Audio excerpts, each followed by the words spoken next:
हिंदू बहुधा एक भावुक समुदाय है।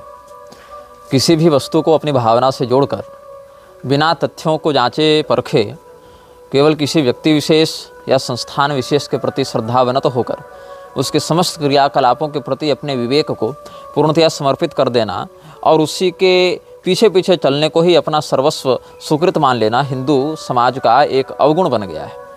स्वविवेक का परित्याग करके किसी भी व्यक्ति के प्रति अपनी निष्ठा को संपूर्णतया समर्पित कर देने का दुष्परिणाम यह होता है कि उस व्यक्ति के संपूर्ण दोषों के प्रति भी आप अधिवक्ता का भाव रखते हुए पक्षपातपूर्ण वक्तव्य देने लग जाते हैं और उस व्यक्तित्व के ऊपर इतने आश्रित हो जाते हैं कि उस व्यक्ति के लिए गए निर्णय आपके विवेक को अवरुद्ध करके उस व्यक्ति की प्रज्ञा के अनुसार नचाने लगते हैं जो व्यक्ति आपकी दृष्टि में सर्वोच्च सर्वश्रेष्ठ और सर्वसमर्थ है। आप सबों को स्मरण होगा जब इस श्रृंखला में हमने कहा था म्लेच्छराज का प्रादुर्भाव लगभग वर्तमान जो म्लेच्छराज है उसका प्रादुर्भाव लगभग आज से 4200 वर्ष पहले हुआ था। आपको यह भी स्मरण होगा कि हमने बताया था कि भविष्य पुराण के अनुसार कलयुग के 2000 वर्ष बीतने पर म्लेच्छ मत का विस्तार करने के लिए मूसा को भेजा गया था। तो मूसा और म्लेच्छराज के मध्य लगभग जो अवसान का अवकाश हुआ जो वह लगभग 1000 वर्षों का था और 1000 वर्षों तक अपनी शक्तियों को बढ़ाने के बाद म्लेच्छराज ने व्यापक रूप से सैन्य अभियानों और पैशाचिक शक्तियों के माध्यम से अपने प्रभाव को विश्व में स्थापित करना प्रारंभ किया। यह भी हम आपको स्पष्ट कर चुके हैं। जो लोग सामान्य इतिहास का भी बोध रखते हैं वो इस विषय को समझते हैं कि जब ब्रॉन्ज एज का अवसान लगभग आज से 3200 साल पहले हुआ था और उस समय विश्व के अलग अलग भागों में विशेष करके मध्य पूर्व में जो सभ्यताएं पनप रही थीं या जो कबीले हुआ करते थे वो अचानक से नष्ट हो गए, विलुप्त हो गए, एक दो पीढ़ी जाते जाते समाप्त हो गए।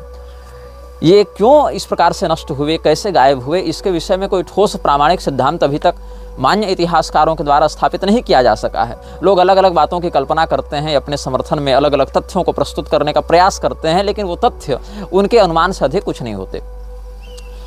4200 साल पहले म्लेच्छराज आता है, लगभग 1000 वर्षों तक अपनी शक्तियों को बढ़ाता है। बीच में छोटे मोटे संघर्ष होते रहे उसके, जैसे कि जो उसके बेसिन इत्यादि के साथ संघर्ष हुए थे वो सब तो छोटे मोटे स्तर पर होते रहे, लेकिन उनका वैश्विक पटल पर प्रभाव नहीं पड़ सका।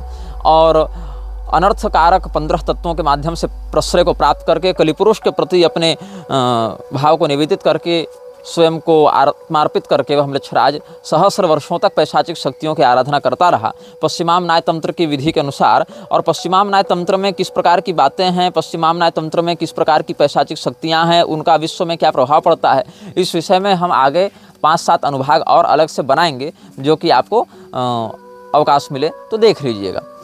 तो ब्रॉन्ज एज का अवसान 3200 साल पहले लगभग हुआ और उसी अवसान के साथ बहुत से मध्य पूर्वी सभ्यताएं भी नष्ट हुई और विलुप्त हुई। कैसे हुई इसके विषय में कोई ठोस बात सामने नहीं आई है। और लगभग उसी के आसपास लगभग 3125-30 वर्षों के आसपास आज से पहले मूसा का भी आगमन हुआ था। उसी समय जो म्लेच्छ मतों के विस्तार का एक बड़ा म्लेच्छाचार्य कहा गया है, बल्कि उसको भविष्य पुराण में म्लेच्छों का गुरु बताया गया है। उसको म्लेच्छाचार्य ये उपाधि है मूसा की, और उसी से 1000 वर्ष पहले म्लेच्छराज भी आया है। तो इस समय जो हम बातें आपको बता रहे हैं उन बातों का अगर आप चिंतन करते जाएं तो बहुत कुछ बातें संकेत के रूप में भी सामने आती हैं। जैसे कोई व्यक्ति हैं, उन्होंने मुझे एक संदेश भेजा, लिखते हैं नारायण आचार्य, नारायण मतलब अभिवादन में कहा, ये आपके चलचित्र से बताए गए घटना से मेल नहीं खाते। ये हमारे बचपन में बहुत आता था, मतलब बहुत नवीन नहीं है पर 2000 के बाद के बच्चों का है। इसमें ये एक लौता विलन था जिससे सारे बच्चे मोहित थे। इसके भी सींग हैं, लाल आंखें हैं, इसने भी अपनी आत्मा का सौदा किया, ये भी नरबली करता है, इसने भी अपने राज्य में प्रताड़ना की, अपने पिता पर किया, ये भी मरता नहीं, रूप बदलता है, वशीकरण करता है, पूर्णमासी में अधिक शक्तिशाली होता है, शैतान से ताकत मिलती है। आपको एक चलचित्र भेजा है, उसको देखिएगा।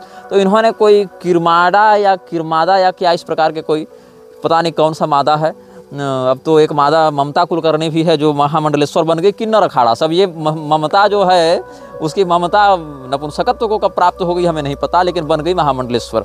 और इसको महामंडलेश्वर किसने बनाया? किन्नर अखाड़ा ने बनाया। इसकी कौन सी योग्यता देखकर, ये वही लोग जाने। तो किन्नर अखाड़ा अब आउटसाइडर्स की भी बहाली कर रहा है, अदर देन ट्रांस, वो सबको अपने अंदर समाविष्ट कर लेना चाहता है। तो इसीलिए किन्नर अखाड़ा में नर मादा किन्नर सब मिलते हैं। तो कुल मिला के जब नर भी वहाँ चले जाएंगे, मादा भी चले जाएंगे और मिश्रित भी चले जाएंगे, तो बाकी अखाड़े को नष्ट करके सिर्फ किन्नर अखाड़ा रखा जाए। तो जैसे भगवान ने गीता के 3 अध्याय में कहा था, महाशनो महापापमा विद्येन मिहि वैरणम, बहुत खाता है, बहुत बड़ा पापी है, वही हाल है किन्नर अखाड़े का। ये बहुत बड़ा पाप का आडंबर लेकर चल रहा है। और अभी तो आप देखिए, अब किन्नर अखाड़ा के अलावा एक परी अखाड़ा भी आ गया। अब ये परी अखाड़ा क्या है? तो क्या यहाँ पर पंख लगा के उड़ने वाली परियां होती हैं? तो ये तो कुछ भी फैंसी नाम रखते जा रहे हैं। तो ये सब जितने भी परी अखाड़ा है, और फिर ये लोग बाद में बना देंगे जिन्नात अखाड़ा बना देंगे, कोई सुलेमानी अखाड़ा बना देगा। और एक आशंका हमें यह भी है कि जैसे विदेशी लोगों का हस्तक्षेप अखाड़ों में बढ़ता जा रहा है और अखाड़ों के लार टपकाते लंगोटी के ढीले महामंडलेश्वर उन विदेशिनियों के पीछे दौड़े चले रहे हैं, आतुरधाई महासुख दीजे का जो उदार भाव था उसको विकृत रूप से प्रस्तुत कर रहे हैं।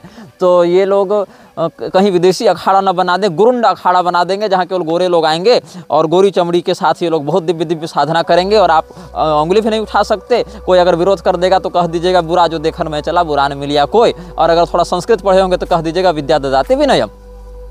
तो ये जो परी अखाड़ा, जिन्नात अखाड़ा और लकड़बग्घा अखाड़ा, किन्नर अखाड़ा, सुलेमानी अखाड़ा, गुरुंड अखाड़ा, लतखोर अखाड़ा, जितने अखाड़े बनाने हैं ये लोग बना लेंगे।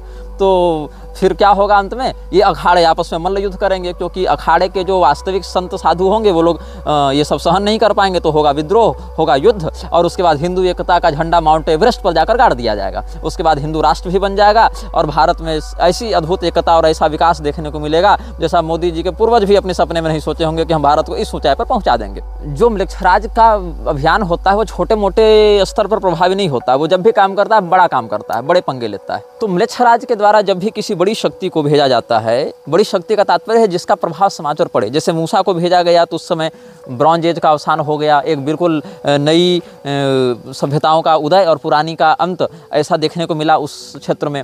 और जहाँ पर आप देखेंगे कि जब ईसा आया तो ईसा यद्यपि मूसा और पैगंबर की तुलना में उतना प्रभावित नहीं हो पाया म्लेच्छराज से, क्योंकि लड़का सीधा साधा था इन दोनों की तुलना में। ऐसे वो भी बड़ा घाघ जंतु था, लेकिन इनकी तुलना में अगर देखी जाए बात उसके जीवन में, तो क्रूरता और स्वार्थ अपेक्षाकृत थोड़े कम थे। और म्लेच्छराज ने देखा कि हमने इसको जिस काम के लिए भेजा वो इस काम को उतना प्रभावी रूप से तो कर नहीं पा रहा है, तो उसको वशीकरण करके कर लेते हैं।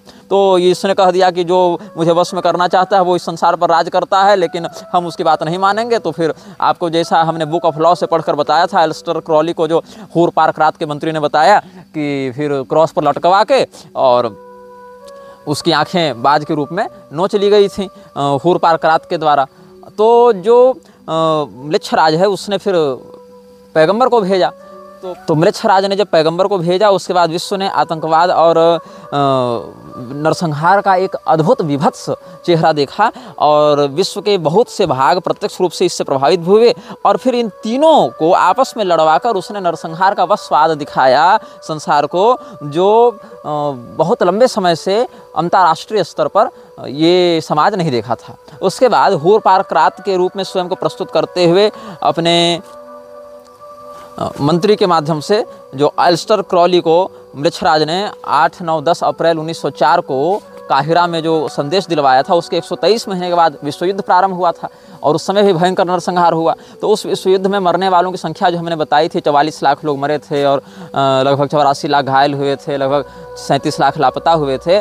ये केवल हारने वाले पक्ष की हमने संख्या बताई थी। यदि आप विजेता पक्ष की बात करेंगे तो वहाँ तो लगभग 55-56 लाख लोग मरे थे और 1 करोड़ 30 लाख लोग लगभग घायल हुए थे। तो मतलब देखें तो दोनों पक्षों को मिला दिया जाए तो यह संख्या 3-4 करोड़ तक पहुंच जाती है जितने लोग युद्ध में सक्रिय रूप से सम्मिलित हुए थे। और लापता सिविलियंस की बात करें, माइग्रेटेड लोगों की बात करें जिनका कोई अता पता नहीं चला, जो कि डॉक्यूमेंटेशन उतना नहीं था उस समय, तकनीक उतनी नहीं थी, लोगों का बायोडाटा जनसांख्यिकी उतनी तगड़े रूप से नहीं प्रस्तुत की जाती थी, बहुत स्थानों पर स्लेवरी भी थी, स्लेव ट्रेडिंग भी थी, तो उनका आंकड़ा उतना स्पष्ट प्राप्त नहीं होता है।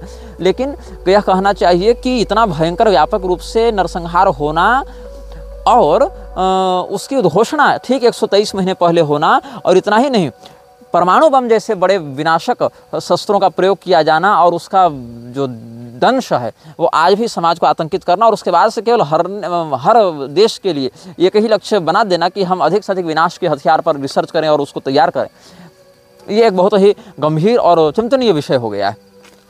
तो आप अगर जॉन विक सीरीज देखे होंगे तो वहाँ पर एक प्रसंग आता है जब जॉन विक सभी लोगों से लड़ता रहता है और बाद में उत्तरोत्तर ऊपर के अधिकारियों से लड़ता है। कॉन्टिनेंटल में भी जहाँ किसी भी विपक्षी की हत्या करना निषिद्ध था, कॉन्टिनेंटल में भी जाकर मर्डर कर देता है। अंत में उसको हाई टेबल के सामने प्रस्तुत किया जाता है। हाई टेबल के बाप रहते हैं एल्डर साहब, तो एल्डर से वो मिलने जाता है। अब एल्डर क्या है, कोई निश्चित घर में नहीं रहता था। एल्डर जो है वो किसी ऐसे संगठन में, सभा सोसाइटी में एज प्रेसिडेंट उपलब्ध भी नहीं होता था, लोग उसको जानते नहीं थे। लेकिन एल्डर अकेला मिला, उसको रेगिस्तान में मिला, एक तंबू गाड़े हुए था, एक दो नौकर उसके पास थे, कोई बॉडीगार्ड नहीं थे, कोई बड़ी बड़ी मशीनें और तकनीक नहीं थी। वही एल्डर एक रेगिस्तान में उसको मिलता है और उस एल्डर ने केवल एक आदेश दे दिया और उसके नीचे आने वाले सभी जो भी अलग अलग सिंडिकेट्स थे, माफिया थे और बड़े बड़े गून लीडर्स थे, सब के सब उसके सामने नतमस्तक हो गए। और ऐसे देखे तो एल्डर कहाँ था, एक तंबू गाड़ के रेगिस्तान में पड़ा हुआ था और वो वहीं से बैठे बैठे एक सिक्के के दम पर पूरे विश्व के माफिया को नियंत्रित कर रहा था। तो कहीं न कहीं आप मृक्षराज के जीवन से प्रेरित इसको समझ सकते हैं कि मृक्षराज भी ऐसे ही काम करता, अकेला पड़ा रहता है रेगिस्तान में और कभी किसी कुटिया में रह गया, कभी तंबू गाड़ के रह गया, लेकिन वो सामने आता नहीं उस रूप में, लेकिन उसकी हैसियत वह है, उसका प्रभाव वह है कि लोग विवश हो जाते हैं उसके सिंडिकेट वाले कि उसकी बात माने और अपरिहार्य रूप से उसको अविलंब लागू करें। तो जितने भी प्रकार के उपद्रव संसार में हो रहे हैं उनमें प्रत्यक्ष या परोक्ष रूप से उसकी संलिप्तता कहीं न कहीं प्राप्त हो जाती है। और जो लोग इस बात को नहीं समझते हैं वो लोग आँख वाले अंधे हैं, जो जानबूझकर या तो दुर्भाग्य से या तो अपने मानसिक स्थिति के उस स्तर पर न होने के कारण इन बातों को नहीं समझ पाते हैं। हिंदू मृक्षराज के चंगुल में इसीलिए जल्दी आ जाता है और उसको पता भी नहीं रहता क्योंकि हिंदू चमत्कारों के पीछे भागने वाला समुदाय बन गया है। उसको किसी प्रकार से कोई जादू टोना भूत प्रेत किसी रूप में दिखा दिया जाए तो अपना दिमाग लगाए बिना उसके सामने नतमस्तक हो जाता है। यही कारण है कि शिरडी साईं के पीछे भागने वाले भी लोग हैं, अजमेर के पीछे भागने वाले भी लोग हैं और 10 रुपये का नोट पर्स में रखवा के लोगों की किस्मत बदलने का दावा करने वाले निर्मल बाबा के पीछे चलने वाले भी लाखों लोग इसी भारत में पाए जाते थे और बहुत लोग तो अभी भी हैं। तो जितने भी इस प्रकार के भूत प्रेत जादू टोना वाले लोग हैं, जिसमें एक नाम संतोष भदौरिया का है जिसको तुम लोग करौली सरकार के नाम से जानते हो, वो क्या करता है, बड़े बड़े देवी देवताओं का नाम लेकर गाली बकता है। अरे इंद्र मैं तुझे आदेश देता हूँ, अरे वरुण मैं तुझे आदेश देता हूँ, अरे अग्नि मैं तुझे आदेश देता हूँ। इस प्रकार से अब शब्दों का प्रयोग करके देवताओं को तिरस्कृत करने वाली भाषा बोलता है। अरे परशुराम, अरे अश्वत्थामा, हम तुमको यहाँ से निकालेंगे, हम तेरा उद्धार करेंगे, जा करौली शंकर तेरा ऊपर कृपा करे। और मंत्र क्या देता है, बैलेंस, उसका मंत्र है बैलेंस, नमः शिवाय बैलेंस से ऐसे कुछ कहता, मतलब अंत में बैलेंस लगाता है वो। अब इतना बड़ा भूमाफिया पाखंडी, उसके साथ किसकी साठगांठ है, निर्विकल्पानंद की साठगांठ है। और निर्विकल्पानंद में क्या योग्यता है, उसने क्या तपस्या की है, कुछ नहीं। उसने कौन से संयम का पालन किया, कुछ नहीं। उसका खान पान चरित्र तुम किसी दिन मठ में जाकर 2-4 महीना रहो, खुद पता चल जाएगा वो किस स्तर का व्यक्ति है। और इसके बाद क्या है, उसका जो अध्ययन है वो किस शास्त्र में प्रवीणता है, कुछ नहीं। लेकिन हम सबके माथे पर बैठा कर उसको दंडी सन्यासी किसने बनाया, हमने तो नहीं बनाया ना, ये पूरी के शंकराचार्य जी ने बनाया। क्या योग्यता देखकर बनाया। तो कहीं न कहीं उनके ऊपर इस प्रकार का आंतरिक दबाव स्पष्ट रूप से है कि अयोग्यों को भी प्रश्रय वो दे रहे हैं, चाहे तो जानबूझकर चाहे तो विवश होकर। और कहीं न कहीं यह भी समझना चाहिए कि जो व्यक्ति ये दावा करते हैं कि मैं तीसरी आंख खोल दूं तो सब भस्म हो जाए, इस प्रकार की बहुत सी बातें वो कह चुके हैं। मैं स्पष्ट रूप से बिना किसी प्रकार का अंध भक्त बने हुए यह कहना चाहूँगा कि आप इतने समर्थ हैं, आप इतने योग्य हैं, साक्षात शिव स्वरूप के रूप में आपकी प्रतिष्ठा संत समाज में प्रसिद्ध है, तो अपने जो दाएं बाएं हाथ जिनको आपने बना रखा है उनके उपद्रवों पर आप नियंत्रण क्यों नहीं लगाते। चूँकि अगर कोई सुनी सुनाई बात होती तो हम मान लेते कि चलो किसी ने अपयश कराने के लिए ऐसा कह दिया, लेकिन निर्विकल्पानंद तो आपके सामने ही आपका दंडी चेला होकर महिलाओं से रगड़ रगड़ कर कीचड़ होली खेल रहा था। इसमें तो कोई एडिटिंग या कोई अफवाह की बात नहीं है, ये तो प्रत्यक्ष बात है। लेकिन आपने अनुशासित नहीं किया उसको, समाज यही देखेगा और देख रहा है। जिसके पास आंख है वो देख रहा है, जो आंख फोड़कर आपसे दीक्षा लिया है भैया हम उसकी बात नहीं बता सकते। यही कारण है कि आपके जो चेले निग्रहाचार्य केवल भगवान है इस प्रकार वाले वक्तव्य को केवल प्रसारित ही नहीं कर रहे थे, बल्कि आधिकारिक रूप से बैनर बनाकर इसको प्रसारित किया गया, गोवर्धन मठ का लोगो लगाकर। वही नालायक म्लेच्छराज वाले विषय पर क्यों नहीं बैनर लगाकर लिख रहे हैं, आपका फोटो लगाकर कि म्लेच्छराज भविष्य में होने वाले भीषण नरसंहार की योजना का पात्र है, ऐसा जो आपने वक्तव्य दिया उसको क्यों प्रचारित नहीं कर रहे? क्योंकि आप जो हैं ऐसे लोगों से घिरे हुए हैं जो पहले से म्लेच्छराज के अभियान को चाहे जानबूझकर चाहे अनजाने में प्रश्रय दे रहे हैं। क्योंकि निर्विकल्पानंद जानता है कि जिस दिन आप ब्रह्मलीन हुए उसके बाद अगला दावेदार वही है, क्योंकि पूरी शंकराचार्य के दीक्षित दंडी सन्यासी तो दूसरे दिख नहीं रहे। अब चूंकि स्वरूपानंद सरस्वती के साथ 2 दंडी चलते थे, उधर श्रृंगेरी वाले के साथ विधुशेखर स्वामी चलते हैं, विधुशेखर भारती चलते हैं, और इधर कोई चलता नहीं था दंडी। तो लोगों ने कहा कैसे नहीं चलेगा, इधर भी दंडी चलेगा, तो कैसे चलेगा, दंडी को मिल नहीं रहे थे क्या आपको संसार में, तो बना दिया गया इसी व्यक्ति को, निर्विकल्पानंद सरस्वती को। जबकि ज्ञान दृष्टि से, तपो दृष्टि से या अन्य संयम आदि की दृष्टि से निर्विकल्पानंद किस हैसियत में खड़े होते हैं, बिल्कुल कहीं उनकी कोई तुलना ही नहीं है। तो परिकर जिन लोगों के साथ साठगांठ रखते हैं उसमें गुरु का हित नहीं होता, परिकर का हित होता है। हम शंकराचार्य जी के यहाँ से आए हैं ऐसा सोचकर नेता मंत्री सब सम्मान देंगे, अरे ये तो शंकराचार्य के यहाँ से आए हैं तो सम्मान मिलेगा, वहाँ से सेटिंग करेंगे। गुरु जी जैसे ब्राह्मणीन हुए गद्दी पर हम काबिज हो जावे, और काबिज होने के बाद सपोर्ट कहाँ से दिलाएंगे, तो ऐसे ही लोगों से। तो बागेश्वर वाले सपोर्ट कर देंगे, करौली वाले सपोर्ट कर देंगे, मुरारी सपोर्ट कर देगा। हाँ, पुरी के अगले शंकराचार्य निर्विकल्पानंद सरस्वती हैं तो बन गए निर्विकल्पानंद, साक्षात शिव स्वरूप जगत गुरु शंकराचार्य। और सबके माथा पर चढ़कर मूतेंगे, फिर कहेंगे कि हम जो कह दें वही धर्म है और हम जो कह दें वही शास्त्र है, जबकि वास्तविकता सबको पता है। और उसके बाद अंधभक्त जो चेले हैं वो वकालत करते रहते हैं कि सिद्धांत की बात अलग होती है, व्यवहार की बात अलग होती है। तो भैया क्यों योगी मोदी को तुम डांटते रहते हो कि ये म्लेच्छ तंत्र है, ये शासन का विनाश होना चाहिए, ऐसे नेताओं को जेल में डाल देना चाहिए, ये सब नकली शंकराचार्य घुमा रहे हैं? तब वो भी तो कहेगा ना कि नहीं नहीं, सिद्धांत से हम मानते हैं कि आप ही असली शंकराचार्य, लेकिन व्यवहार की बात है तो हम इनको भी मानते हैं, क्योंकि व्यवहार अलग है और सिद्धांत अलग। तो जो कथित विद्वान लोग हमारे विरुद्ध में व्यंग करते हुए कह रहे थे कि जगत व्यवहार अलग बात है और जो सिद्धांत पक्ष है वो अलग बात है, ऐसे लोगों को पहले अपने गुरु की संगति करनी चाहिए।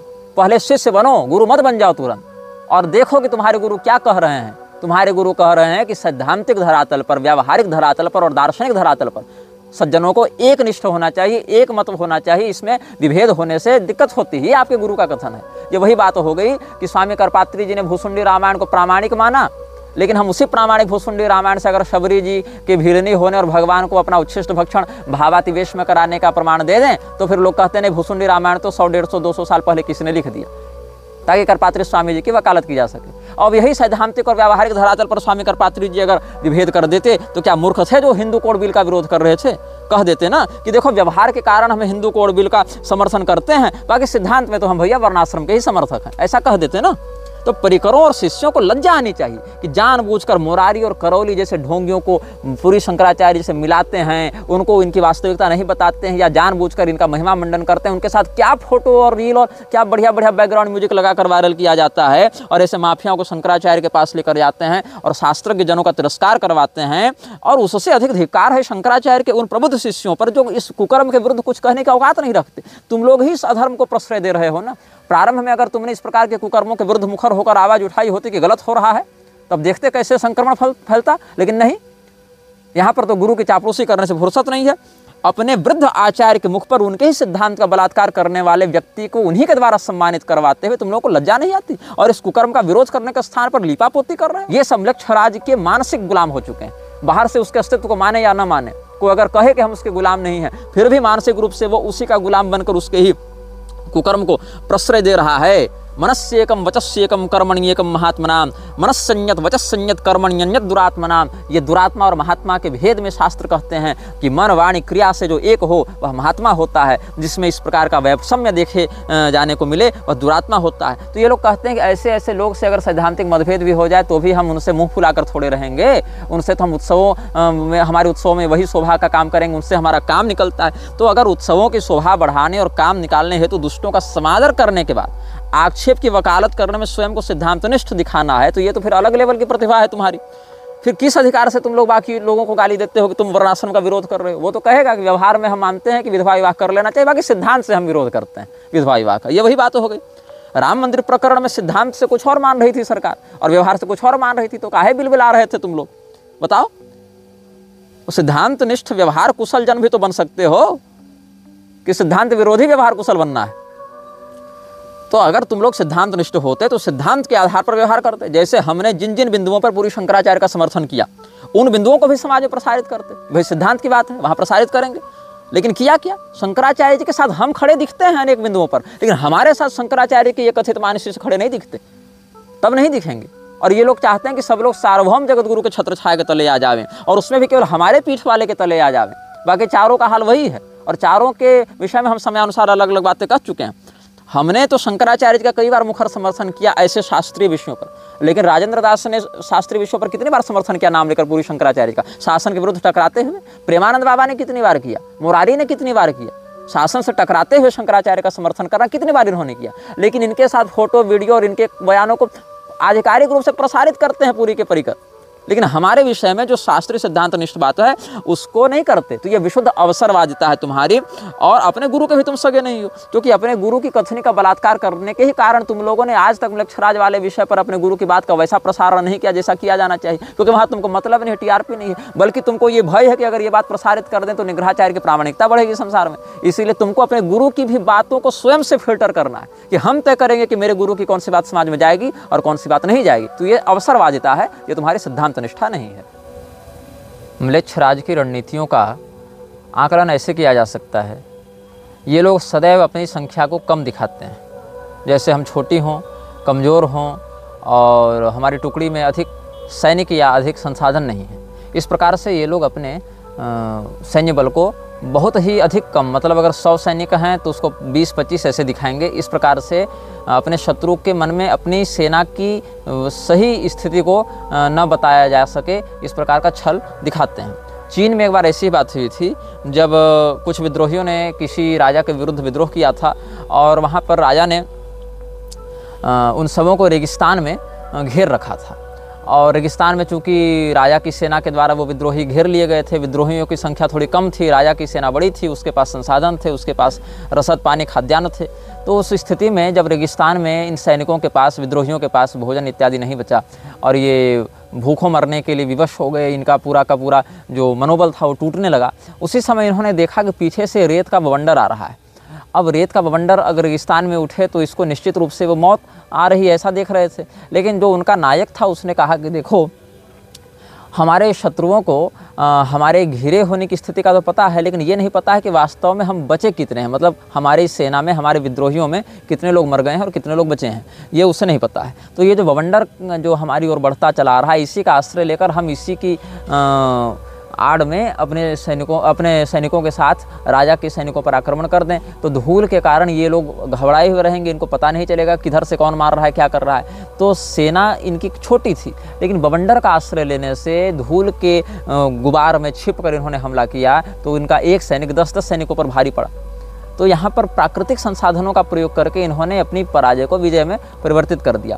और ये बहुत बड़ा एक फैक्टर है म्लेच्छराज की रणनीति में कि हम प्रकृति को अपने युद्ध में सहयोगी बना लें। पानीपत का जो तृतीय युद्ध था, जो कि ये लोग हार गए थे मराठे, वो क्यों हारे थे? क्योंकि इन्होंने प्रकृति की स्थिति का सही आकलन उस समय नहीं किया था, और म्लेच्छों ने किया था। तो जो पानी ऊपर से बरसा, उसके कारण ये भूमि वो दलदली हो गई, कीचड़ वहाँ बढ़ गया, इसके कारण लड़ने में इनको असुविधा हुई और ये घेर कर मार दिए गए। तो यहाँ प्रकृति को अपना सहयोगी बनाना है, विरोधी नहीं बनाना है।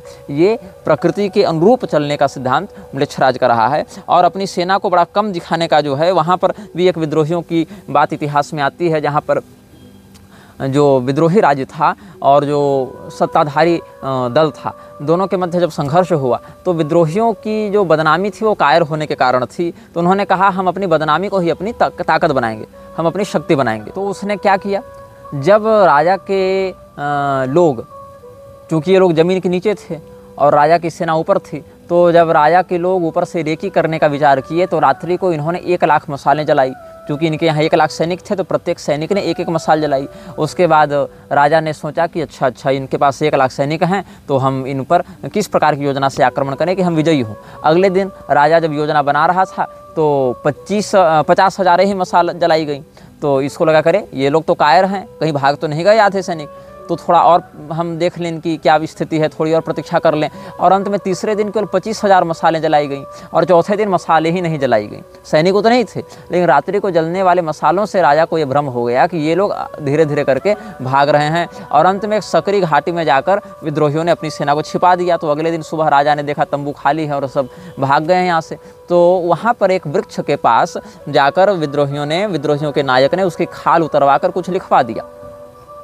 तो जब ये राजा अपनी सेना के साथ गया तो कहा गया कि भाई ये वृक्ष की खाल उतरी है, इस पर कुछ लिखा है, क्या लिखा है, तो ये देखने के लिए पर्याप्त प्रकाश किया जाए। तो जब राजा के सैनिकों ने राजा को उस वृक्ष के पास ले जाकर मसाले जलवाई तो पूरे के पूरे क्षेत्र में केवल हाईलाइट हो गया राजा, और उसी के सामने प्रकाश चल रहा था। तो विद्रोही जो सैनिक इधर उधर छिपे हुए थे, उन्होंने वहीं से तीरंदाजी कर दी। और तीरंदाजी में राजा मरा तो नहीं, लेकिन राजा के अच्छे खासे सैनिक मारे गए। और राजा को इतनी आत्मग्लानि हुई जनरल को, उस सेना के जनरल को, कि उसने अंत में गला रेत कर आत्महत्या कर ली थी। तो ये सब इतिहास में सच्ची घटनाएं घटित हुई हैं, जहाँ पर कम सैनिक होने के बाद भी कैसे दुश्मन को भ्रमित करके, अपने सैन्य बल के कमज़ोर होने के बाद भी प्राकृतिक सहयोग के माध्यम से अपनी सेना के प्रभाव को बढ़ा दिया जाता है, उसको अधिक प्रस्तुत किया जाता है प्रभावी रूप में। तो यहाँ पर यह भी आप एक अनुभव कर सकते हैं कि एक पत्थर है, अब पत्थर को यदि मैं किसी के सामने ऐसे ही मारूं तो उसका क्या प्रभाव पड़ेगा। कोई तीर है, तीर को हम ऐसे ही आपके शरीर में मार दें तो क्या प्रभाव पड़ेगा। और उसी पत्थर को हम गुलेल में रख के मारें, तीर को धनुष में रखकर मारें तो क्या प्रभाव पड़ेगा। तो केवल उस पत्थर के वजन में, उसके संचालक के बदल जाने से कितना परिवर्तन आ गया, उसकी मारक क्षमता में कितना प्रभाव पड़ गया। तो म्लेच्छराज यही करता है, वो ध्यान इस पर अधिक नहीं देता है कि उस पत्थर की क्या औकात है, उसका क्या सामर्थ्य है, वो देखता है कि संचालन कैसे हो रहा है। यही कारण है कि म्लेच्छराज बाहर से जिन लोगों को कमज़ोर या छोटे रूप में भी प्रस्तुत करता है, उनके पीछे एक बड़ी ऊर्जा काम कर रही होती है, वो संचालिका पैशाचिक शक्ति काम कर रही होती है। इसीलिए कम संसाधन और सैनिक होने के बाद भी वो बड़ी बड़ी सेनाओं पर विजयी होते रहे और बड़े बड़े संस्थानों पर सरलता से कब्जा करते रहे। जैसा कि हूर पार कराते ने बुक ऑफ लॉ में कहलवाया था, हमारे जो अनुयायी हैं वो कम होंगे संख्या में और अप्रसिद्ध होंगे, लेकिन वो प्रसिद्ध और बहुसंख्यक लोगों पर शासन करेंगे। इतिहास में एक वूची नामक विद्रोही की बात आती है। वो जब अपने शत्रुओं से युद्ध करने की योजना बना रहा था, उसके एक अत्युत्साही सैनिक ने क्या किया, पहले ही दुश्मन की सेना में जाकर किसी सैनिक का माथा काट कर ले आया।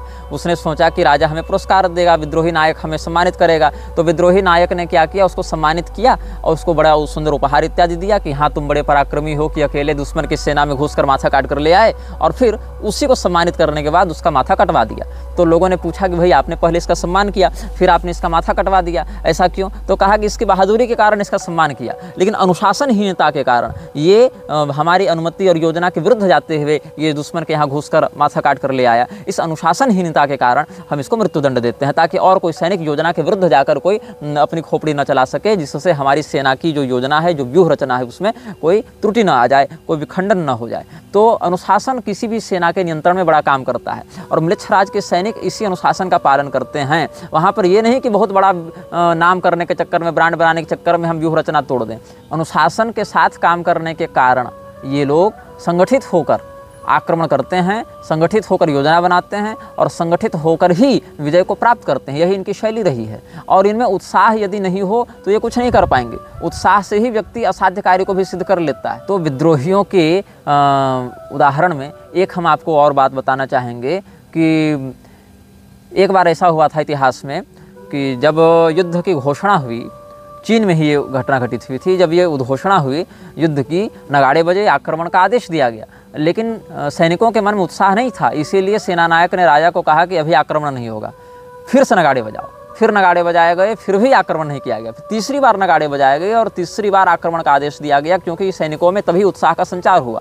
उत्साह के अभाव में बड़ी सेना भी युद्ध नहीं जीत सकती, इसीलिए उत्साहित सैनिकों के माध्यम से म्लेच्छराज अपना कार्य करता है। इसीलिए म्लेच्छराज ने हूर पार करात वाले स्वरूप में जब अपना संदेश एस्टर क्रॉली तक पहुंचाया तो उसमें क्या कहा, हम गरीब और उदास अवसादग्रस्त लोगों के लिए नहीं हैं, हम उत्साही और संपन्न समृद्ध लोगों के लिए हैं। उन्हीं के प्रति हमारी कृपा रहेगी और उन्हीं के प्रति हमारा समर्थन रहेगा। तो म्लेच्छराज की रणनीतियों पर आज हमने इस प्रकार से चर्चा की है और आगे के अनुभागों में हम पश्चिमामनाय के अधिकार में आने वाले पैशाचिक शक्तियों के विषय में कुछ चर्चा करेंगे।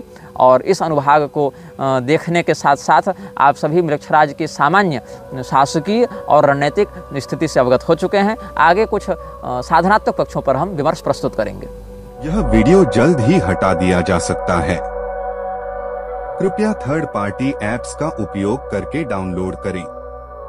आप इस वीडियो को अपने चैनल पर फिर से अपलोड भी कर सकते हैं।